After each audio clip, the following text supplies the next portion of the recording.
السلام عليكم ورحمة الله وبركاته. الحمد لله رب العالمين، وأصلي وأسلم على من بعثه الله رحمة للعالمين وقدوة للعاملين ومحجة للسالكين وحجة على العباد أجمعين وعلى آله وأصحابه أجمعين. أما بعد. إخواني في الله, we are continuing with our lecture series concerning the signs of the Day of Judgment. We are looking now at the minor signs of the Day of Judgment. Yesterday we took the first two signs.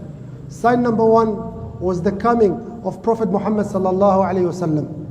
Sign number two was the splitting of the moon, as mentioned by Allah subhanahu wa ta'ala in chapter 54 of the Quran, Surah Al-Qamar.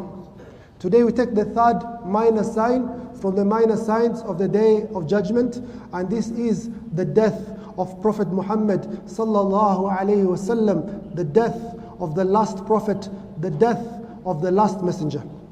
The Prophet alayhi salatu wasalam, he says in authentic hadith to Awf bin Malik radiyallahu anhu, he says, "U'dud sittan qabla sa'ah." Count 6 things that will happen before the hour. Count 6 things that will happen before the day of Qiyamah. وَذَكَرَ أَوَّلَهَا مَوْتِي. And the very first thing he mentioned was my death. So this is one of the signs of the Day of Judgment, the death of Prophet Muhammad sallallahu alaihi wasallam.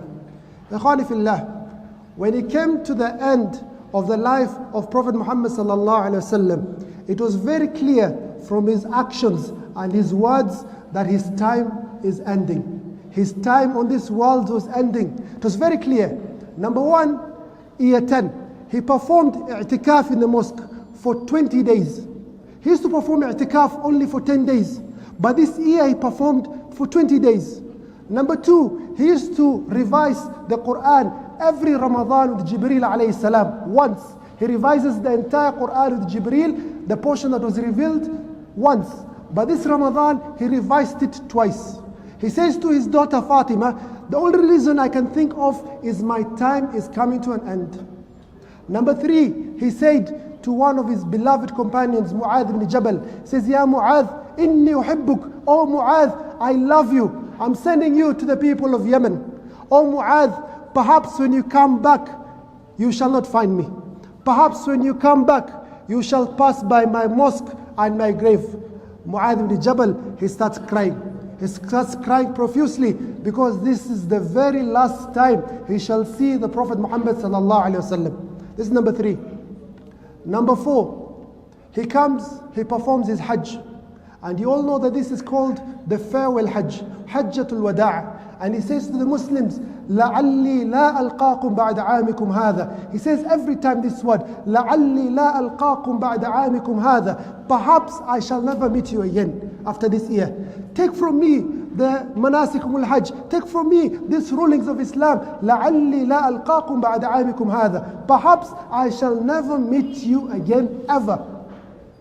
Number five, Allah subhanahu wa ta'ala revealed on the day of Arafah, اليوم أكملت لكم دينكم وأتممت عليكم نعمتي ورضيت لكم الإسلام دينا. Allah subhanahu wa ta'ala revealed to the Prophet alayhi salatu wasalam, on this day I have perfected your religion and I have completed my favor upon you. I have completed my favor upon you and I have chosen for you Islam as your religion.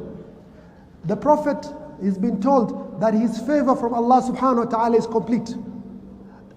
His mission is complete. He has nothing else left in this dunya. This is to tell him that your time is expiring, O Prophet.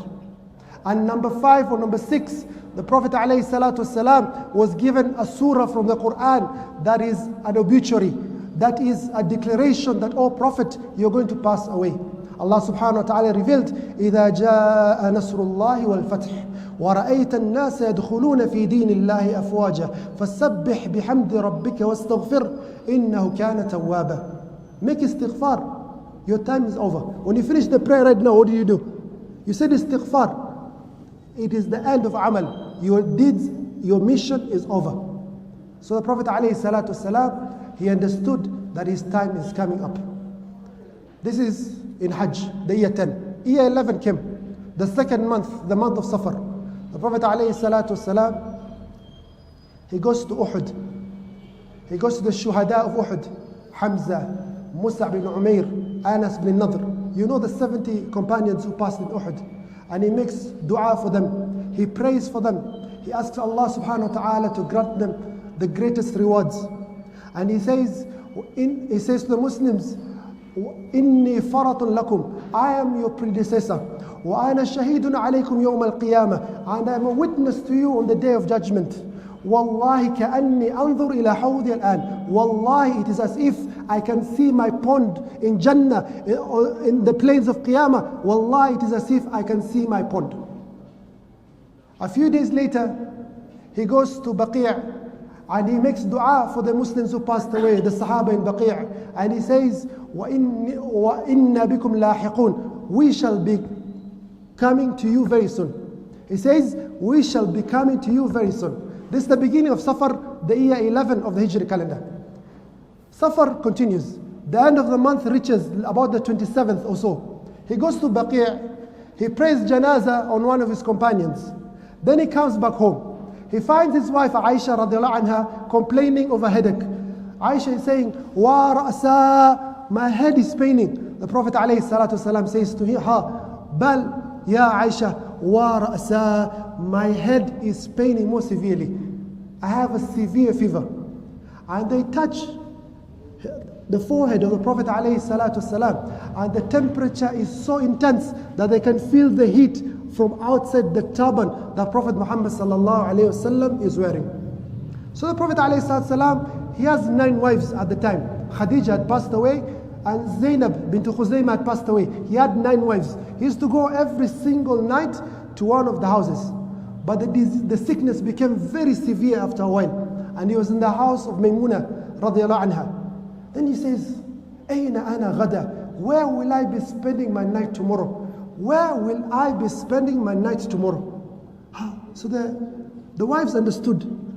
They understood that Prophet ﷺ wants to spend his night somewhere he chooses. So they say to him, "Oh Prophet, choose wherever you want to stay the night. We have given you permission as your wives." This is the Prophet asking for permission from his wives where he can spend the next night. So the Prophet ﷺ, he says, let me go to the house of Aisha. He can't stand up by himself. So 2 Sahabas, Al-Fadl ibn Abbas and Ali ibn Abi Talib, they carry him. And they drag his feet from the house of Maymuna, they take him to the house of Aisha. The temperature is severe. So he's put in a bathtub, and he tells his wives, pour water, pour water.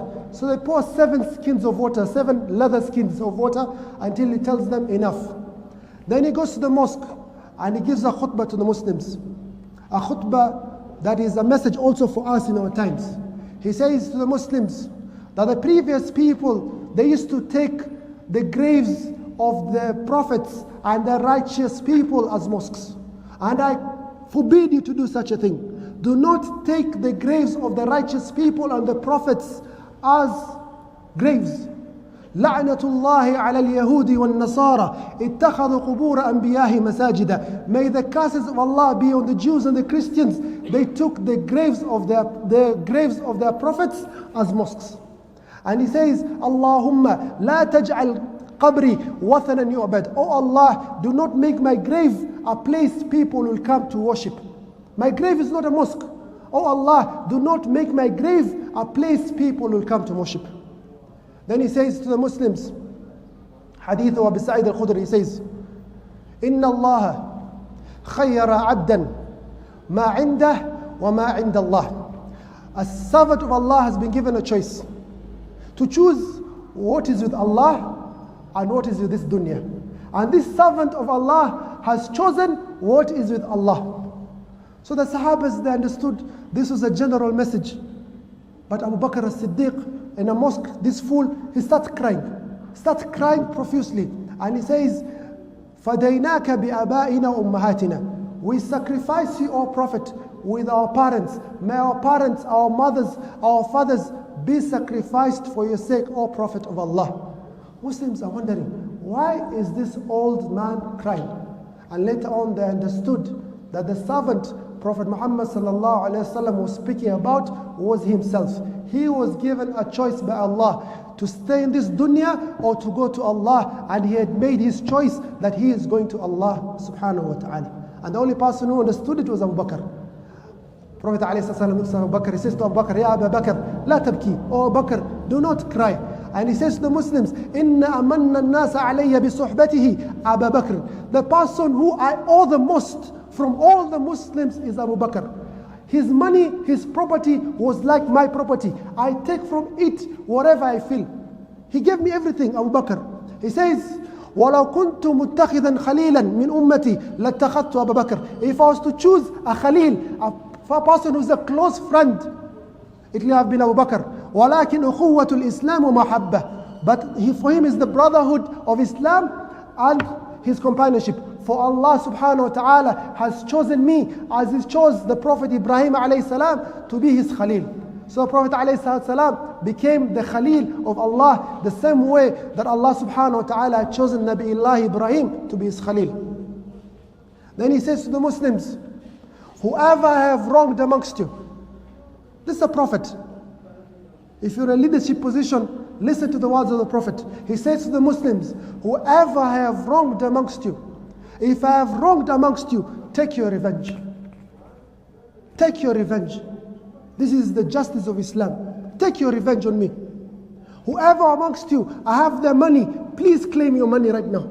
So one of the Sahabas, he says, O Prophet of Allah, you have 3 silver coins of mine. He says to one of his family members, please pay him. The Muslims later on, they talk to him, he says, Wallahi, the only reason I claimed my money from the Prophet ﷺ is that I want to hold on to something that was touched by Prophet Muhammad ﷺ. Then he goes back to the house. This was a Wednesday. On Thursday, his disease, about 5 days before he died, a Thursday, he became very sick. Then he tells the Muslims, bring a book, I want you to write a note, I'm giving you final advice. Umar, he says, no, the Prophet is very sick. Umar is the most intelligent of this ummah. He says the Prophet ﷺ is unwell. We don't need anything. We have the book of Allah. We have the Sunnah. So they start debating. The Prophet ﷺ tells them, please get out. It is not proper for you to argue in front of your Prophet.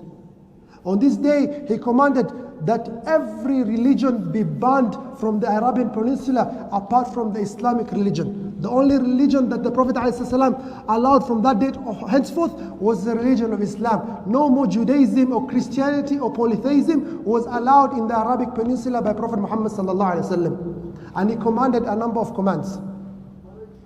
He continued his routine. He came and prayed the Salat al-Maghrib. That Thursday, he prayed Salat al-Maghrib with the Muslims. And he led them with Surah Wal-Mursalati Urfa. He goes to his house. He relaxes. He faints, alayhi salatu salam. Unconscious. When he gets up, the very first thing he asks, he says, Asalla nas, have the people prayed Salatul Isha?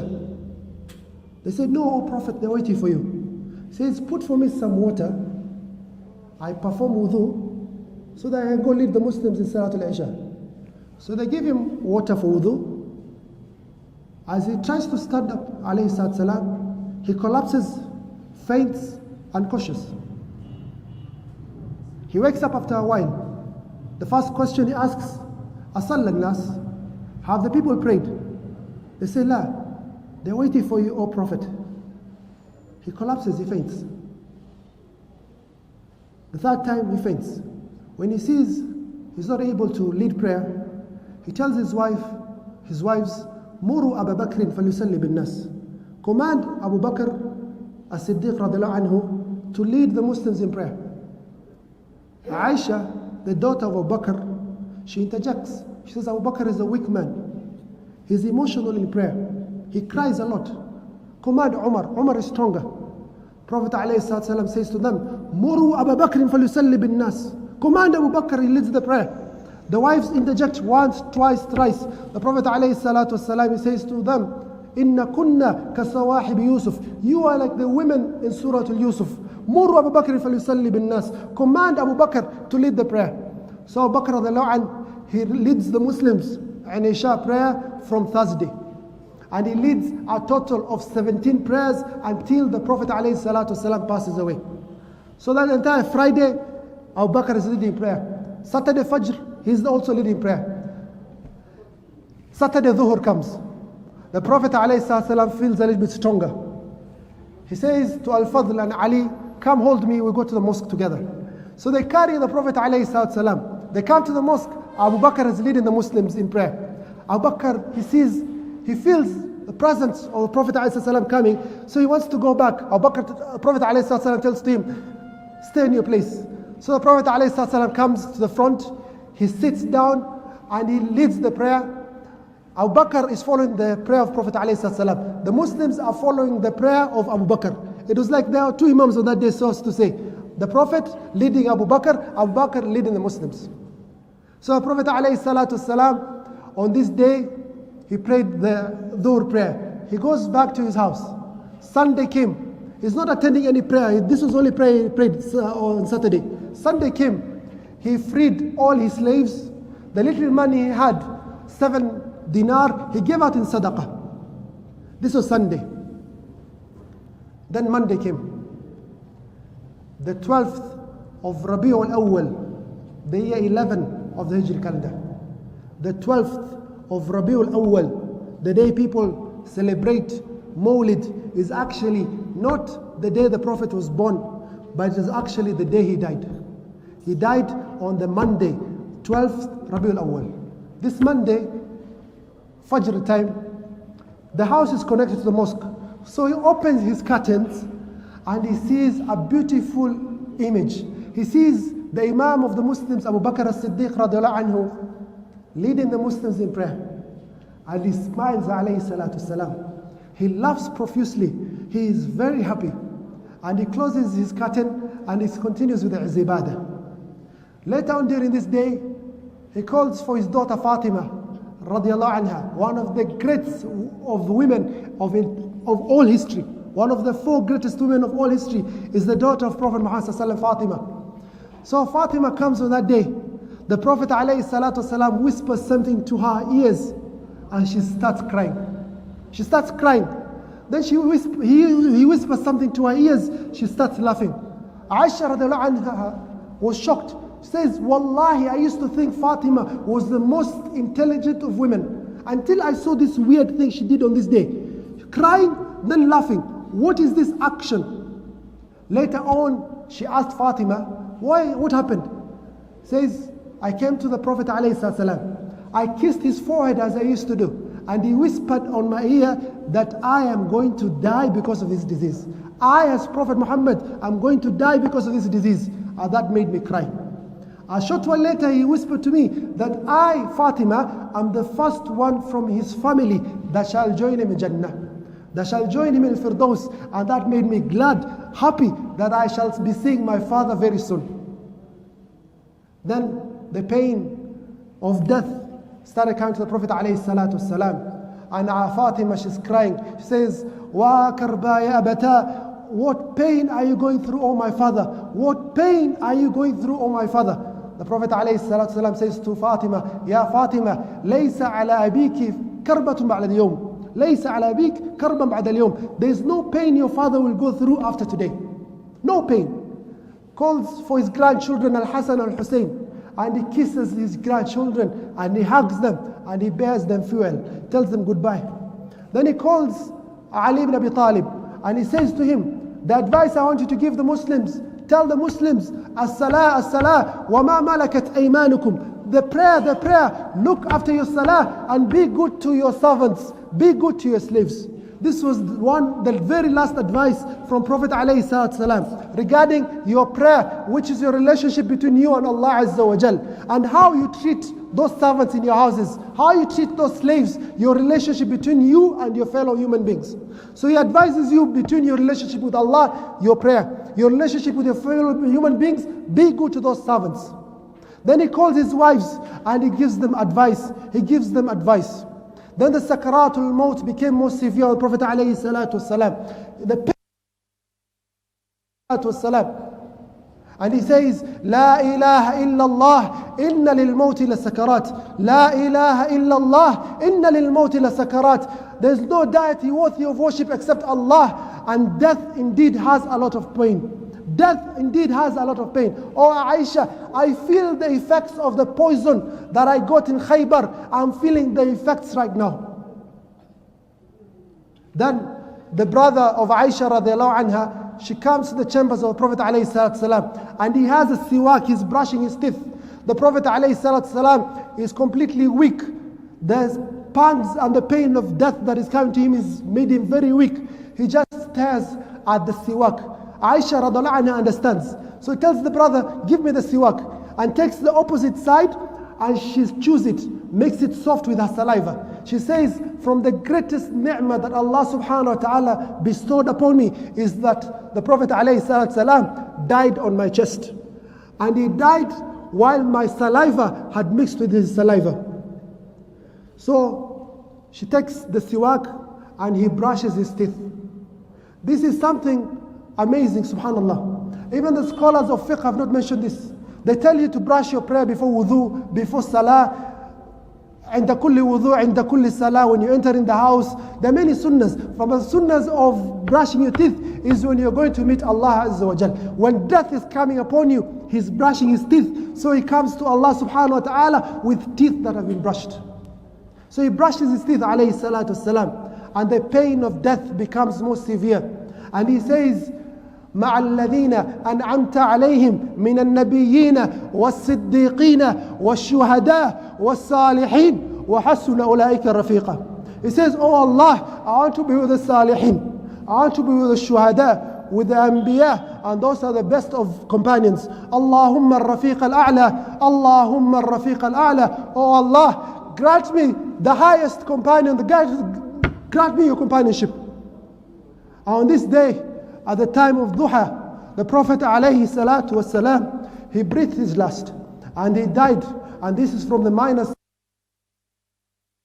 of Prophet alayhi salatu wasalam. Mata Rasulullah, mata Habibullah, mata khayru khalqillah, inna lillahi wa inna ilayhi raji'un. Fatima radiallahu anha, she screamed and she said in tears the following heartbreaking words. She says, Ya abata, ajaba rabban da'ah, يا أبتاه إلى جنة الفردوس مأواه يا أبتاه إلى جبريل ندعاه. Oh Allah, we announce to you the death of Prophet Muhammad sallallahu alaihi wasallam. We announce to you that Prophet is coming to Jannah al-Firdaus, is his destination. We announce to you, Jibril, that Prophet alayhi salatu wasalam is no more. She asked the Muslims later on, أطابت أنفسكم أن تحثوا على رسول الله صلى الله عليه وسلم التراب. How did you get the satisfaction of covering the grave of Prophet عليه الصلاة والسلام with soil? How are you able to do such a thing? Anas radiallahu anhu, the companion of Prophet عليه الصلاة والسلام, he says, Wallahi, the greatest day, the brightest day for the people of Medina is the day Prophet Muhammad sallallahu alayhi wasallam came to the city of Medina. That is the brightest day, and the day he passed away. ما أظلمه وما أقبحه من يوم الذي توفي فيه عليه الصلاة والسلام. The darkest day, the ugliest day of all is the day the Prophet عليه الصلاة والسلام passed away. Everyone in Medina was in tears when they heard the Prophet عليه الصلاة والسلام was no more. Umar ibn al-Khattab. Do you know who's Umar ibn al-Khattab radiallahu anhu? Amir al-Mu'mineen. One of the strongest of this ummah. If the shaitan sees Umar walking this way, the shaitan takes a different way. He does not mix the shaitan and Umar. This is one of the greatest people of Islam. He said, Yes, inna rijala min al-munafiqeen yaz'umuna anna Rasulullah sallallahu alayhi wa sallam qad mat. There are men from the munafiqeen, from the hypocrites of Medina. Salam has passed. Wallahi ma mat. Wallahi he has not died. He has gone to meet Allah for 40 days as Musa ibn Imran went to Allah. Wallahi he is going to come back and is going to cut the legs and the hands of this munafiqeen. Abu Bakr as-Siddiq radiallahu anhu was not present at the time. He was in another house in a place called Sulh. He comes when he hears the news that the Prophet ﷺ is no more. He enters the room, the chambers of Aisha, and he confirms the Prophet ﷺ has passed away. He takes the cover and he kisses Prophet ﷺ on his forehead. And he says, طِبْتَ حَيًّا وَمَيِّتًا. You smell very nice, you are very good when you are alive and also when you died. And he cries. And he goes to the mosque.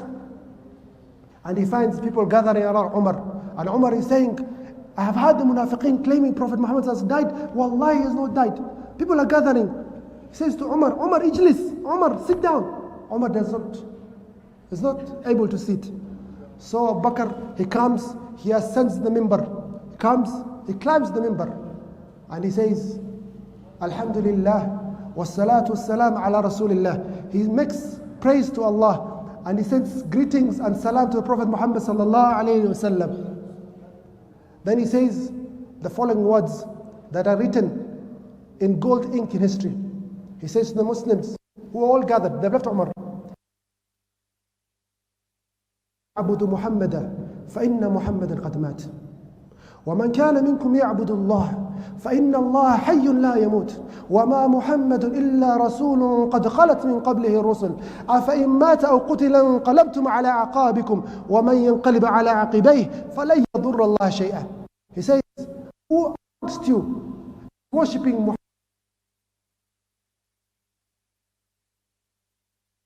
But whoever amongst you was worshipping Allah, know that Allah is ever. And he recited the following verses. He says, Muhammad is but a messenger.